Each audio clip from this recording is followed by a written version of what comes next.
Boswash. How many of you have ever heard of Boswash before?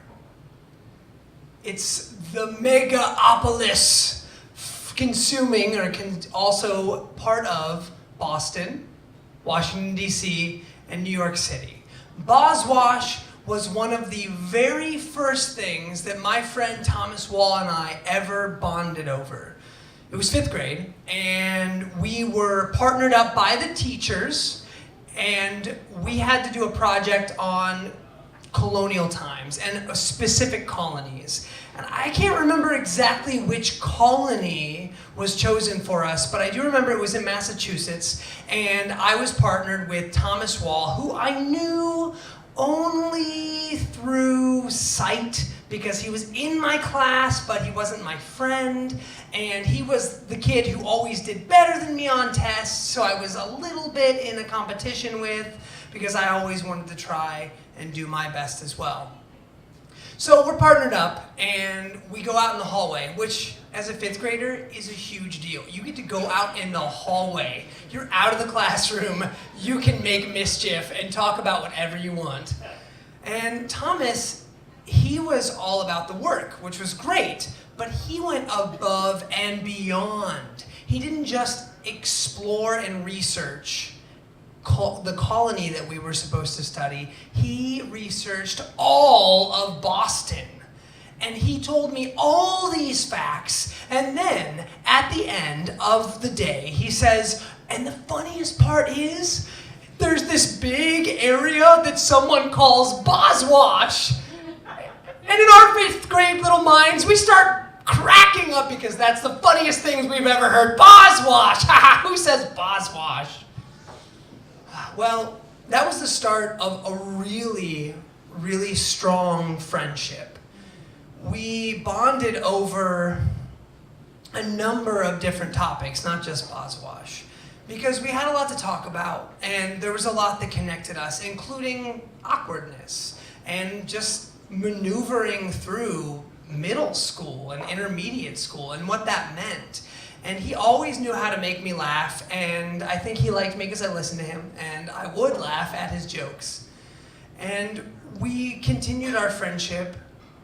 I mean, it's still continuing now, but we continued our friendship, especially into middle school before he moved off to Alabama. But my story really begins in 7th grade. So it's a couple years later, and at this point we've been tied together for 2 years. And everybody in the school knows, oh yeah, Thomas, and at the time I was TJ. So it was Thomas and TJ, yep, best friends, we know. If there's a project, they're gonna work on it together, they're gonna hang out after school together, those two. So it was about halfway through 7th grade when I started to notice Thomas moving away. He was becoming more insular, more shy around me. And I knew that something was happening and something was going on that he just really didn't want to tell me. He felt that he needed to experience it himself. So no matter how many times I would ask him questions or try to get answers, he would just clam up and change subjects. Now, we were still hanging out. We would still sit together at lunch. You know, when you don't have classes together in school, that's the big thing. You sit together at lunch. Our table had expanded, and we now had like 6 other people that were like part of our group, our crew. And it seemed like he was slowly growing closer to some of those individuals. Now, for those of you who don't remember 7th grade, it is a very difficult time. Your body is changing. You're starting to experience some new feelings. And bullying and teasing seem to be at their height because everyone is so self-conscious. The only thing they can do is make fun of you, so then they feel better about themselves. Well, I figured Thomas's feelings must have to do with that. Someone is bullying him. Something is happening to my best friend, and that is why he is reverting into himself and not sharing whatever is happening with me. So I started some digging. I began my detective work. I was going around trying to ask questions, figure out what is happening. And the only answers I could ever get was, ooh, we can't tell you. He's got to tell you. So now I knew Thomas had a secret and he wasn't willing to share it with his supposed best friend. It was a really hard few weeks because I wanted to respect his space, respect his privacy, but it hurt me that my best friend wasn't willing to share and open up about whatever it was. And I knew that others knew already. They knew, and I watched him getting closer and closer to them and further away from me. Now at the same time, the bullying, even though at first it seems to start from far away, and maybe you just witness it between two people, it's slowly like this virus, almost like the flu. It creeps up and eventually it gets to you. And so I was blown away as I watched the bullying slowly creep into our group. And I remember the day where I felt that another person was trying to bully because of all the experiences I had in 7th grade, where I felt that I was being bullied by this young girl who I really liked, who was, while I was in intramurals, which for those of you, if you don't remember intramurals, if you didn't have them, it's a time for you to sign up to play different sports, different games, and compete against each other. Basically, it's a way for the teachers to funnel all the students in the gym so that they know what you're doing, where you are, and you have something to occupy your time and space. So I like to participate when I could, whether it be racquetball or whatever. So I'm participating, and one day I noticed this girl who I liked as a friend, and she keeps pointing to me and laughing. And I'm like, oh no, the bullying's crept to me now. Now they're gonna bully me. They're gonna make fun of me. So that day, I remember charging up the stairs at the end of intramurals, sitting down next to this girl and saying, Mary Beth, I want to know everything that you are saying about me. I have never seen a girl turn so red. Woo, her face went so red.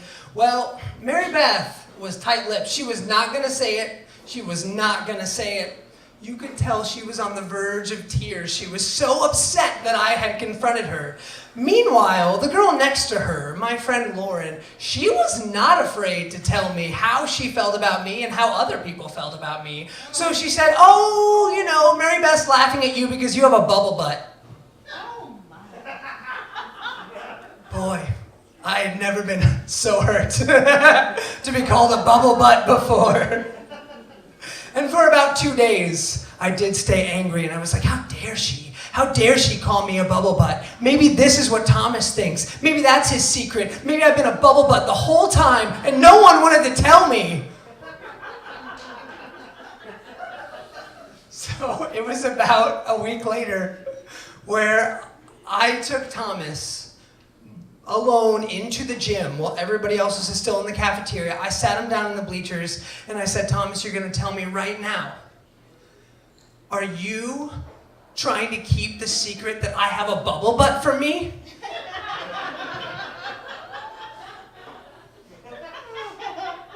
He started laughing and then he started crying.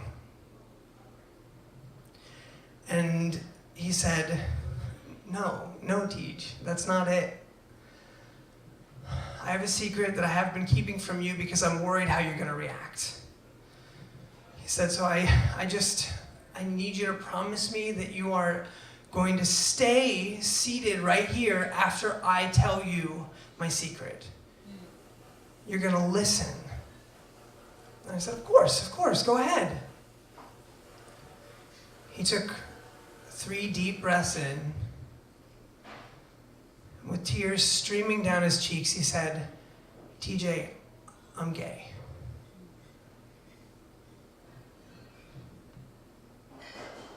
And for about 5 minutes we sat just in silence. Him because he didn't know how I was going to react, and me because I was shocked that my best friend would keep something like that from me. Because what does that say about me? He was afraid how I was going to react. So, at last, breaking the tension, Thomas says, starting to laugh, so, TJ, can you say something? You know? How do you feel about this? And I looked at him and I said, Boswash.